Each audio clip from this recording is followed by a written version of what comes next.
Good evening. This is Into Infinity Talk. I am your host, Kevin Koerber, and welcome, one and all, to episode number 2. My guest this evening is Gina Lyn. Gina is a medium. She lives in Moundsville, West Virginia, just a few miles up the road from me.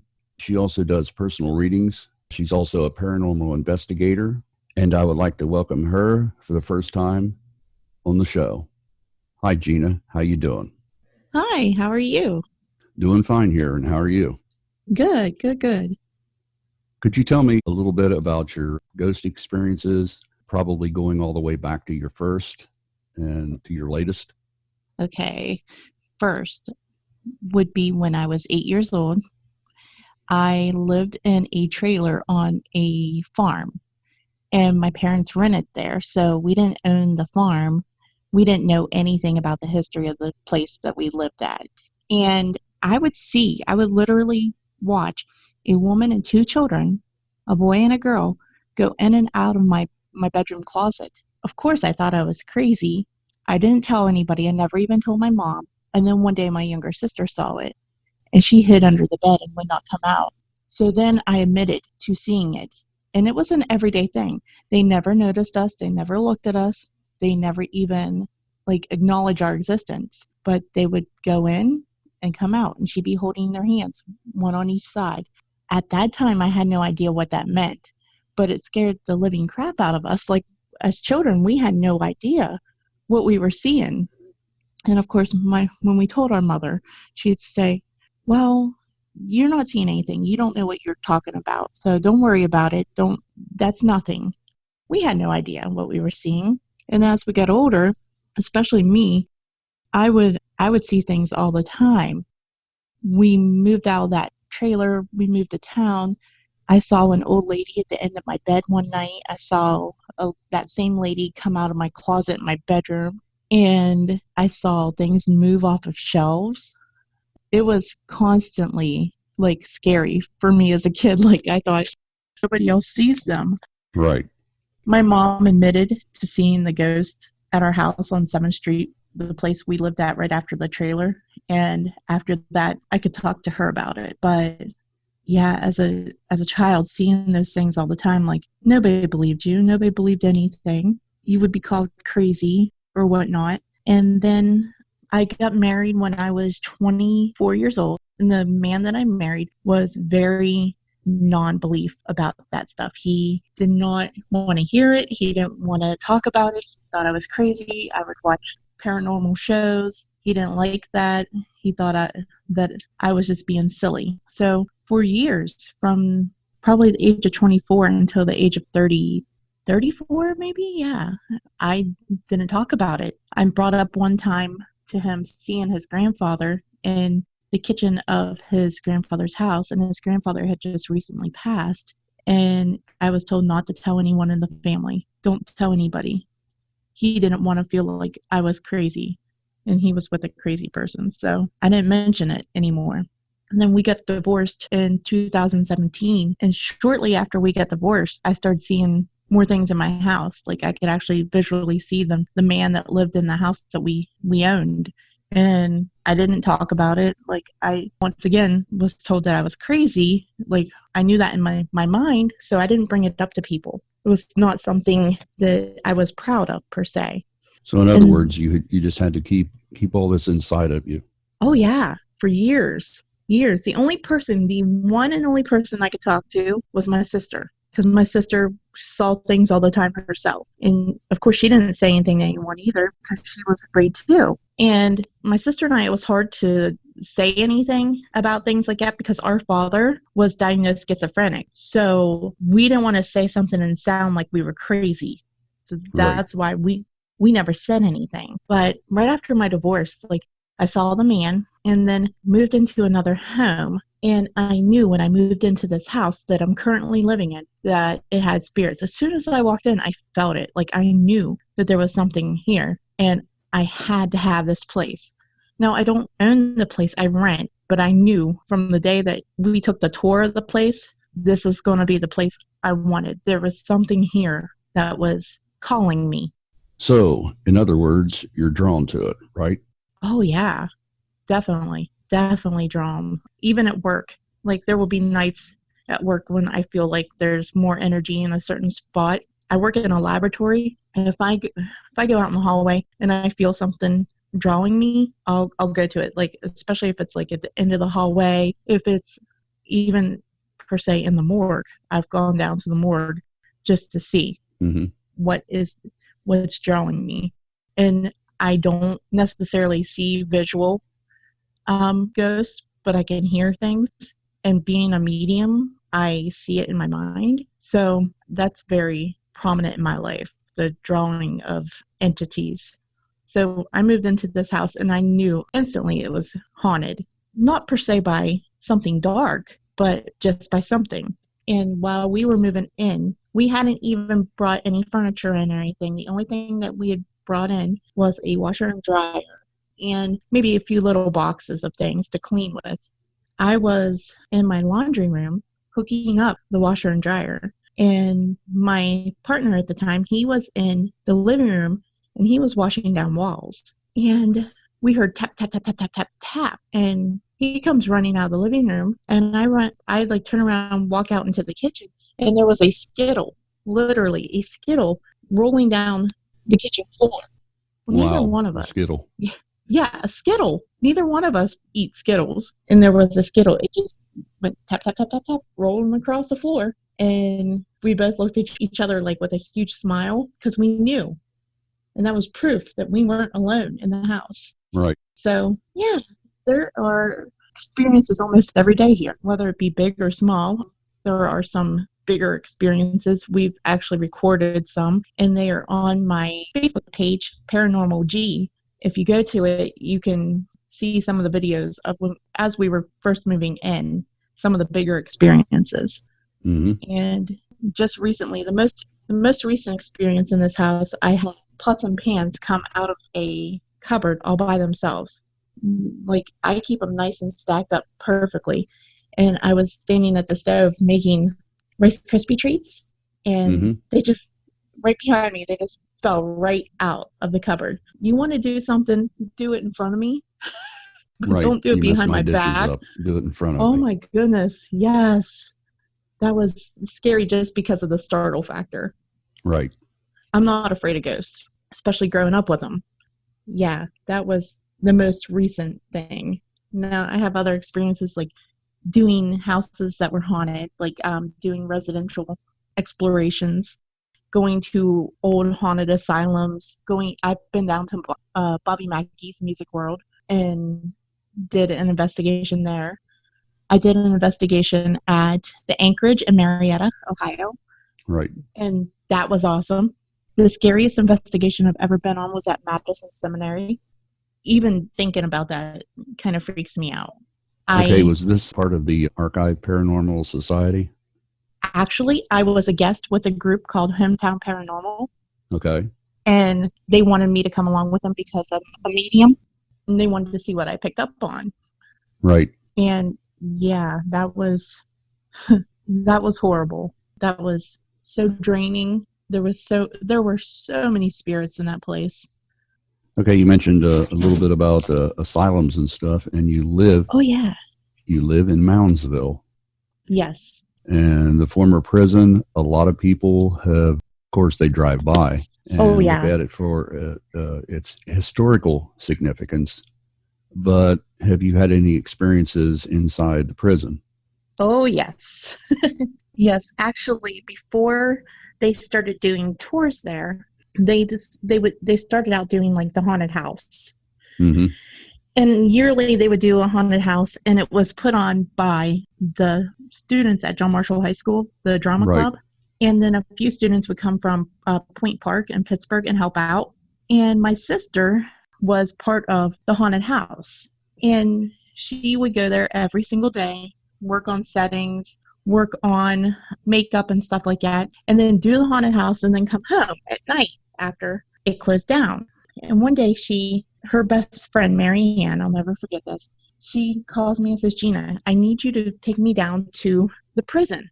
And I said, okay. And she said, I lost my car keys there. What do you mean? She goes, while I was setting up for the haunted house, I dropped my car keys somewhere in the building and I don't know where they're at. I have to find it. My parents are going to kill me. I said, okay. So I get in my car and I go pick up Mary Ann and I take her down to the prison. And we park on not the Wagon Gate side, but the opposite side. I think it's North Gate. Mm-hmm. And we park there and we meet the director of the drama club. And we go in, he takes us in, and he had a couple college students with him because they were still there working on the set and everything, working on different pieces. And he takes us in, and he says, you guys could go wherever you want, just meet us back out here. And he was in the rear of the prison. So we go looking around, and the very first place that we go to is the Sugar Shack, which is a well-known area of like brutal beatings, I guess you would say rape, etc., of the inmates.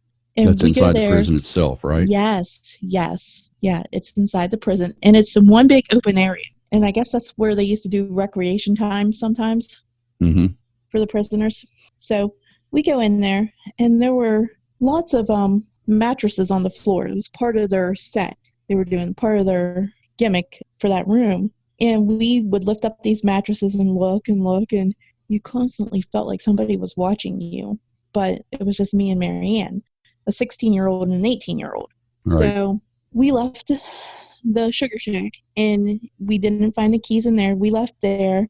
So we went back out to the courtyard, and we found Bob, who was the director, and we told him we couldn't find him. He goes, all right, we'll all just walk up towards North Hall and see if they're up there.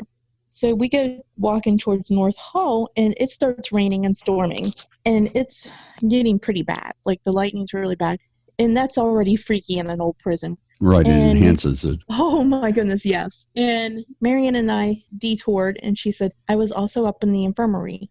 Let's go to the infirmary and see if they're in there. I'm like, okay. And while we were in the infirmary, the thunder got really bad, and the lightning got bad. And next thing you know, all the power's off in the whole prison. Like, we had like just a few little lights here and there that were on, and everything went off. And we had walked through a door that was operated by electricity. So the only way you could get in is if you pressed the button and it opened up to let us in. And we got stuck in the infirmary, and we sat there on a cot waiting for the power to come back on for probably an hour and a half. And the voices that we heard, the clanging of cell doors, it was scary.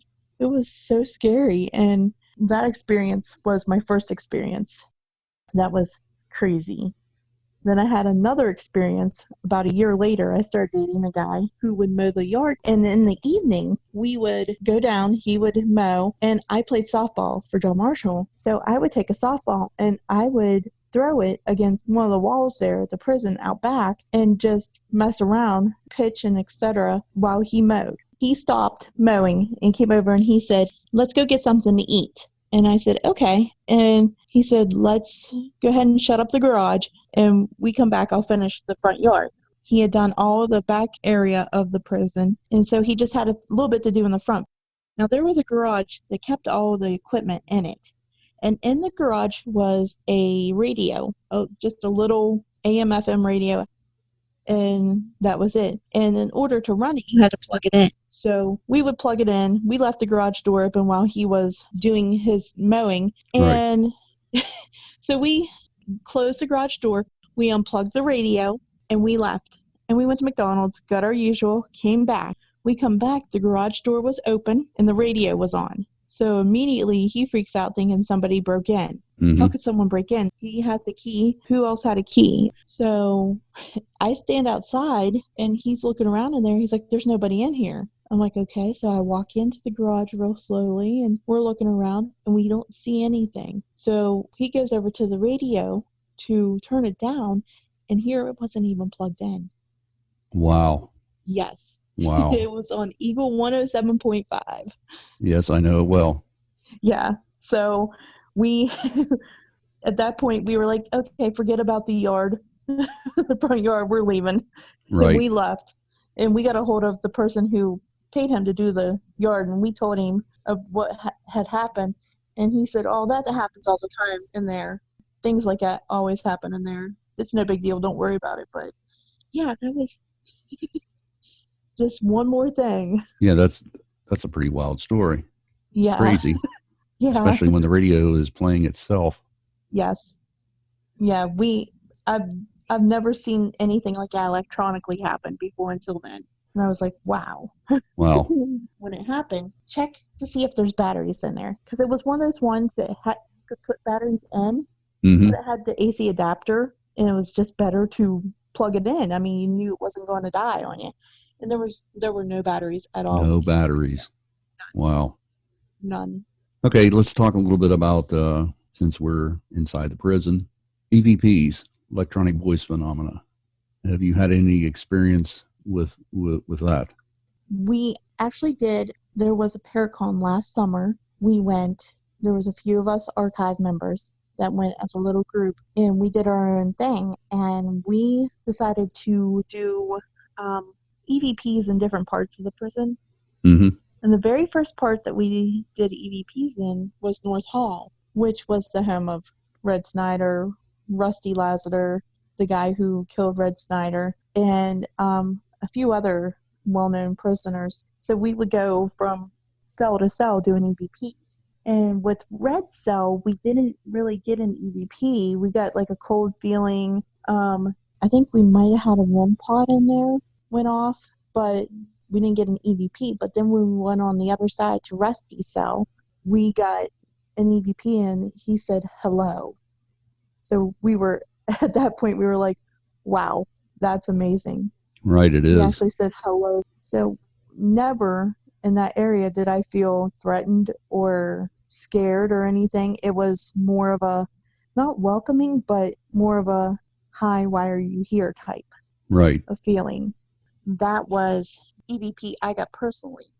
Mm-hmm. Later on that night, we went up to the infirmary with Doogie from the Tennessee Wraith Chasers. Mm-hmm. He was there with us, and he was doing an EVP session, and he got lots of stuff. He had a guy telling him that he could not wait to drink a bottle of whiskey, and Doogie kept offering things to him like alcohol and cigarettes. Would tell him, like, if you keep talking to us, I will bring you some. And the guy would answer through a voice box constantly. Right. And that was really cool. So in other words, there's a lot of different paranormal groups that have been there, right? Oh, yeah, definitely. There's actually members of a paranormal group that work there and are there every day, and that's Paranormal Quest. Ryan of the group, he's there every day. His dad, actually, Tom Stiles, is the curator of the prison right now. Mm-hmm. And so Ryan's there every day. Interesting. Yeah. Can you tell us a little bit about your involvement with the Archive Paranormal Society? Oh, yeah. We formed it probably about 2 years ago, and I guess there were talks of it before, but it never started. And it is myself and Steve Hummel, Victoria South, and a few other members locally. And we do like big venues. A couple times a year, we'll do a big venue where we go and we do a full-blown investigation. We take equipment, we take REM pods, we take dowsing rods, we take recorders, we take black lights, we take lots of millimeters and stuff like that, and we will investigate a location. Right. We're into the education part of it, so we will go to like paracons and we provide education on the paranormal and how to not be afraid and to accept like what you see and hear. We do charities. So if yearly, we'll hold like a yard sale and we'll donate to a certain charity. It's nice to be around people who understand that the paranormal exists. Right. And it didn't always used to be that way. With No. a couple of my experiences, one with a shadow person that I spoke to you earlier about, Yes. and my UFO, I was always called a nut, somebody that wears a tinfoil hat. And it keeps you from actually talking to people. You tend to keep that inside, and that's not good. But No. what I found here in the recent past is a lot more people who have these experiences are coming forward now because they're receptive to people. And it's not just always somebody that had the experience, but somebody that is interested. So Oh, yeah. they tend not to make fun of you anymore. Right. Right. Yeah, it went from like a percentage of like back when I first started getting into it by just the interest of it. I'd watch like Ghost Hunters per se, or Ghost Adventures, or Hmm. different shows like that. They were the only shows that were on at the time. There was only maybe a handful of shows that you could watch and be interested in and learn stuff from. Now there are some channels that don't show anything but that. Right. Different shows like that. Then it was back more like a 5% of us out there that emitted stuff like that. And now it's more than 50% of people that I talk to have had experiences. Yeah, it's went way up over time. Uh, Yeah. my whole take on this with recent events and the pandemic that we're currently in. Uh, Before, it seemed like people were into themselves. Uh, some people nasty, but I've noticed here recently that people are kind of calmed down. They're more friendly, receptive to people, courteous, and I think we mentioned this earlier before in our conversation. I think we're going through some kind of a paradigm shift, don't you? Oh, yeah. Yeah, definitely. I think people are more, I guess, more helpful to each other, more understanding, because my belief of it is this pandemic has made everybody realize that they are not immortal Right. and they are not untouchable, and that we all, no matter big, small, rich, or poor, this affects all of us and not just a certain majority or minority of people. Right. It's almost like before it happened, it was all about certain countries, borders, national security. Now Right. it's perceived more as we're just one people, and Global. this is our Yes. home. This is our planet. It's Yes. also Yes. strange. I didn't bring this up, but I will now, off the top of my head. It's almost like the planet is trying to heal itself. Oh, yes. I think, like, I knew that the planet itself was having problems back when we stopped getting winters. Hmm. I mean, think about the winters that we used to have back in the 90s and the 80s, and even in the early 2000s, we would have at least one big blizzard, one big snow that Right. defined our winter time. And then we would get smaller snows throughout the winter, but then that just disappeared. Like in the last 5, 6 years, we haven't had a really big snow. We have these really mild winters. And I don't know if it's the earth trying to heal itself, but I think it was mad. I think it was upset about, not per se global warming, but by the people on it. Like I said earlier, people are taking a pause during this time. They're spending more time with family and friends Yes, and less with the distractions. right, And everybody's turning inward. And when you turn inward, you open yourself up to the possibility maybe you'll have an experience of some right, kind. right. When you become accepting and positive about things, then not everything is discredited. Not everything is because you're crazy, you know? Right. This is when you're learning. People are learning about each other. We're right now, because of the pandemic, we're doing more podcasts, we're doing more radio shows, we're doing more things where we communicate with each other instead of going out and doing it on our own. And people are more receptive to that, more acceptive, not just receptive but acceptive of the different experiences we've all had, even in the past. People want to hear it because they have a little bit of empathy towards everything now. Though this pandemic is not a good thing per se, but spiritually, it's a great thing. Right. It was needed. Yeah, it was needed. It was almost like we were going at lightning speed and the brakes give out. You're going to Right. slam into something. And then all of a sudden, it's like practically overnight, it stopped. The world Yeah, is like it's taking a breather. right. And I believe it could be so much worse. It could be so much worse. We could be like locked in our homes. We could be watching people dying in front of us back like it was in plague days or the 1918 flu. You Right. know, it's not like that. It's bad, yes, and it's very contagious, but people are smarter now, and maybe they're listening. There's more technology to get Well, it's information like out to people. it's like a lot of people are saying, "Oh, we're living under martial law." No, you're not, Oh yeah, because you can still go to the store for supplies, pick up your medicine, and things like that. Because if you were under a full blown martial law, you wouldn't be leaving your house. no, not at all. There would So be it's the fear of the man is causing people to do this.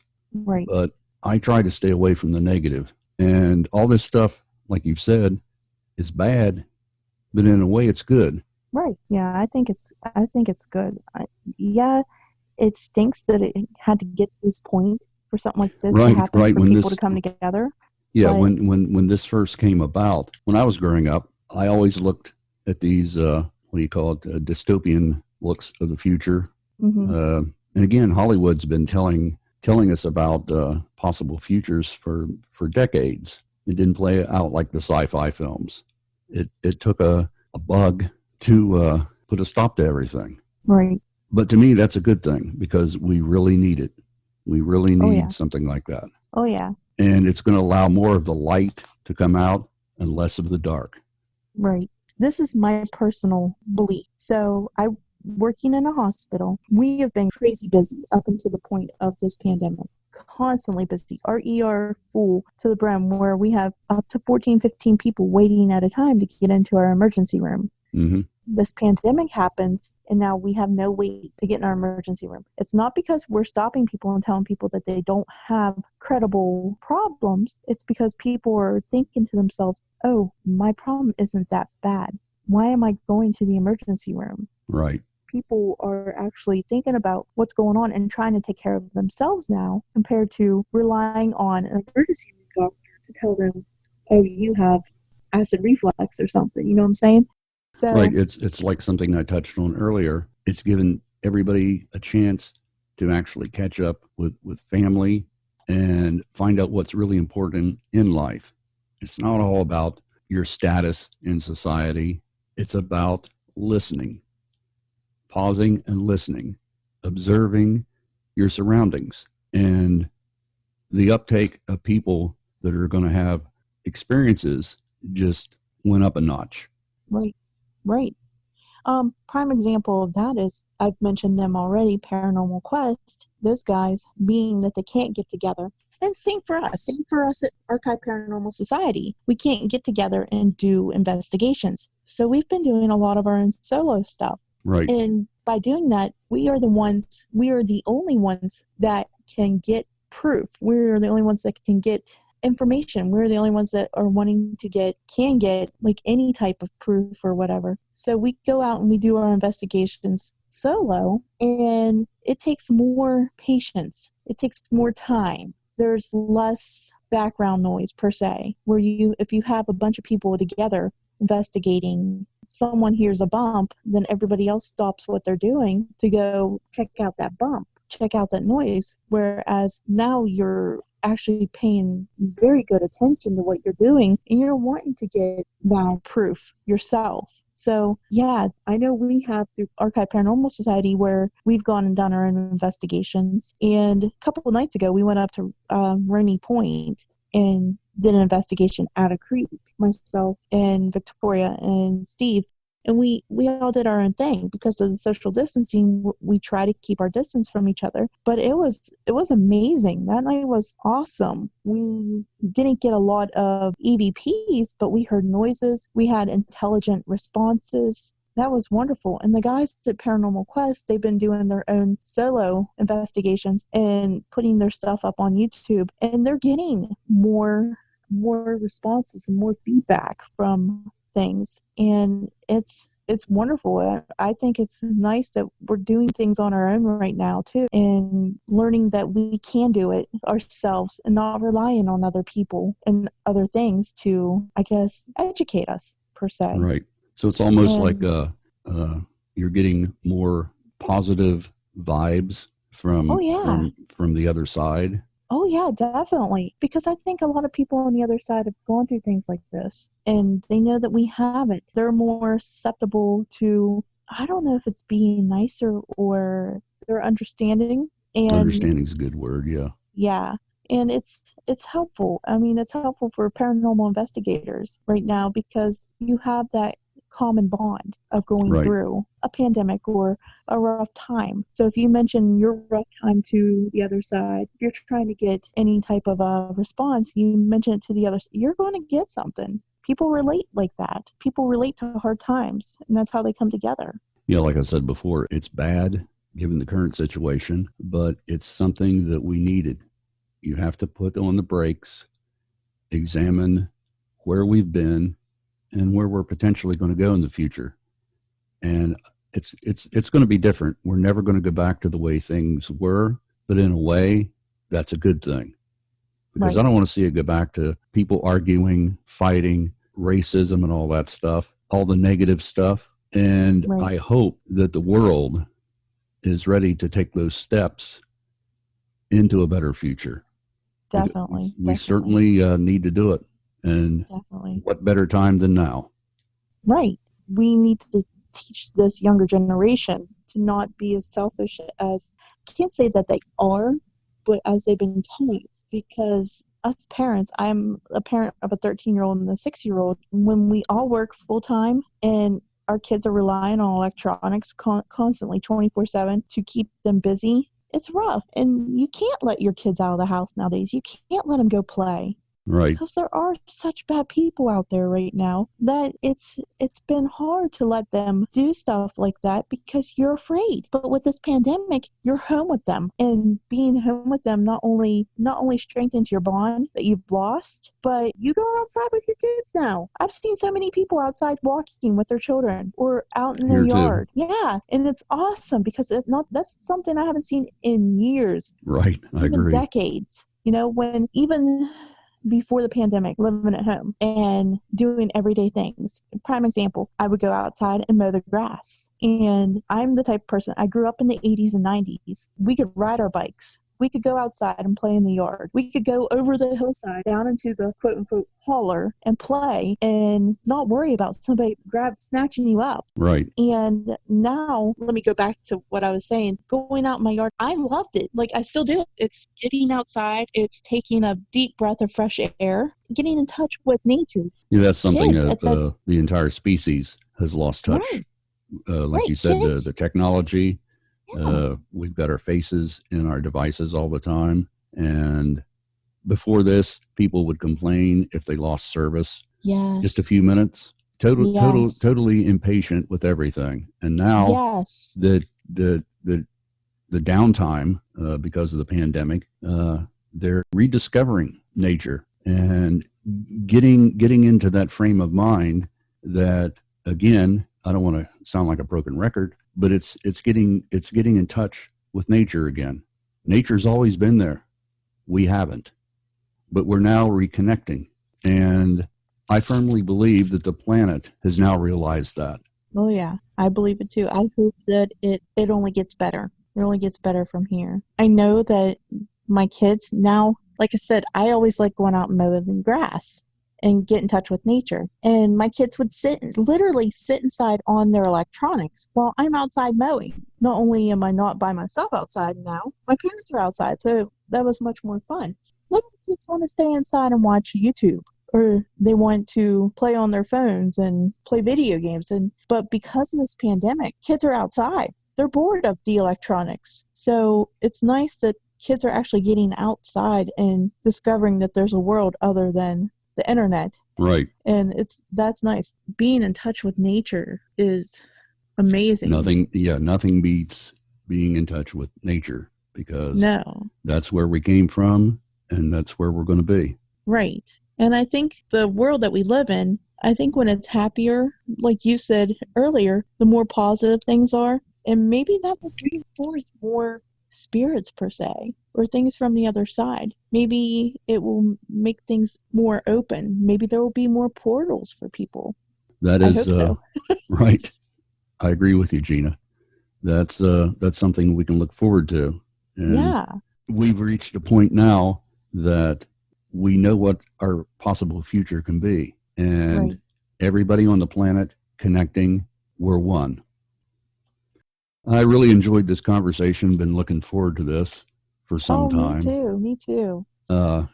We'll do this again. Definitely. I And had a good time. anything else you want to talk about? Um, You mentioned your society that you belong to. oh yeah, that's good. Yeah, right now, of course, because of the pandemic, we're not doing meetings or anything, getting together because of the social distancing. But once things open back up, we plan on meeting again and coming together and deciding what we're going to do for the summer, because we do a lot of things over the summer and then the fall for the society, and deciding on what we're going to do this year for our venue. Open enrollment or open membership. So anytime anybody wants to join, they can. There's no fee for the membership to join the Archive Paranormal Society. We have our own group on Facebook. And like I said, we just have meetings. We get together. We talk about things that have happened with us, with each other, ourselves, our belief systems about the paranormal. We talk about that. And we have members that are into cryptids. They're into Bigfoot. And we have one girl who is obsessed with the Mothman, and she can tell you pretty much anything about that whole history of the Mothman. And we have some people who are into the spirits. Yeah, the spiritual side of it, the Christian side of it. And we have some people who, like myself, I'm a medium. Mm-hmm. I see this is so cheesy to sound, but I see and talk, I hear dead people. So that's my contribution to the group. And not everybody has to have a certain quality to be in the group. They can just be excited about the paranormal. They can just be wanting to learn more about it. We have, like I said, we would take a group of 1 million if we could. Right. So we have at least 10, 15 members right now. And we all do our own little things, and then we get together and do bigger venues, and anybody's more than welcome to join. Thank you, Gina. I really appreciate the conversation. We'll do this again. All right. All right. Nice talking with you, Kevin. Nice talking to you, Gina. And with that, we've reached the end of episode number 2. Really, really good conversation tonight. I'm really enjoying doing this podcast, and I hope everyone out there who listens learns something. We'll see you again in about a week, so take care of yourselves. I'm your host, Kevin Koerber. This is Into Infinity Talk, and I'm out of here.